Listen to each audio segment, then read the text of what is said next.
Hola clase, welcome back. You've reached week 2. You made it through week 1, so pat yourself on the back. Congratulations. This week we have a couple different topics, some new topics, and we'll talk about those in just a minute. But first of all, I want to thank you all for completing the introductions forum. Even though it was just for attendance, it helped me to get to know all of you a little better, so thank you for doing that. So it's kind of nice to be able to put names and faces together, to learn about your pets, your hobbies, all that sort of thing. So thank you again. So clase, let's talk about the new topics this week. This week we're going to be talking about ser, and we're going to be talking about estar with location. Now both ser and estar mean to be, but they're used in totally different situations, so they can't be used interchangeably. So I've come up with a couple of lessons. If you click on each one of those on Moodle, it's going to walk you through some information. You may also want to take a look at the corresponding pages in your textbook. And then I've also included some videos and that sort of thing to help you all a little bit. I know a lot of people prefer to watch videos than to read. It's just a little easier for them. So I've added those in as well. They will give you additional information than what's presented to you in your book. So I'm not going to be making any videos today to explain anything just because these videos do such a good job. However, if you still have questions after watching those videos, reading the book, and reading my information that I've given you, please do feel free to ask any questions that you have. Also, just to announce, there is a free tutoring at AB Tech for Spanish, and I will be posting that information as well. So if you have a chance to stop in and want to take advantage of free tutoring, in addition to asking me questions and that sort of thing, you do have that opportunity as a student. Okay, so finally, let's talk about the activities this week. You do have your My Spanish Lab activities. You have quite a few less than last week.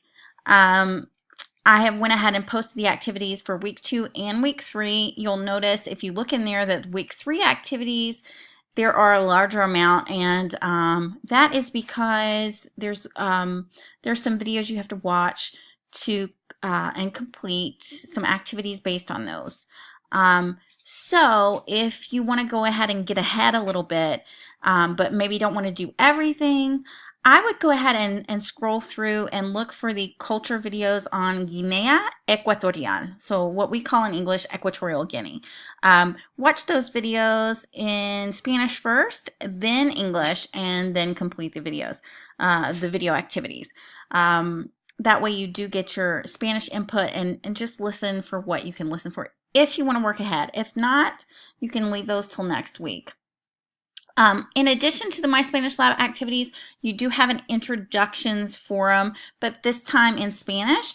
You're going to be using very, very simple Spanish, so do not use a translator. You're going to create very choppy sentences, and that's fine. Just think of us as being in kindergarten. So how would you talk in kindergarten? How would you talk in first grade? Very, very simple things. That's what you would end up writing and using. So it's fine. You will not be able to create complicated sentences at this point because your level of Spanish isn't that high.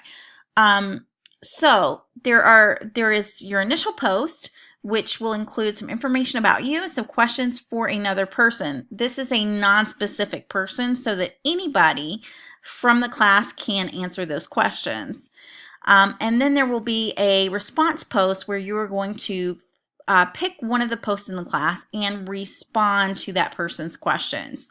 I suggest your initial post with questions should go up maybe by Thursday at 11:59, just because that way it gives everybody the opportunity to read through and pick someone.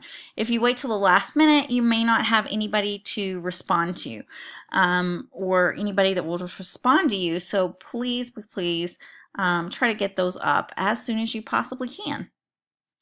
Okay, so clase also, in addition to that, that forum, which is, if you look at the syllabus, it will tell you how much it will count towards your grade. I will be posting some information about how it will be graded so that you will be aware of how that is graded. So anyway, that is it for this week. As usual, if you have any questions, need some additional insight on anything, just let me know.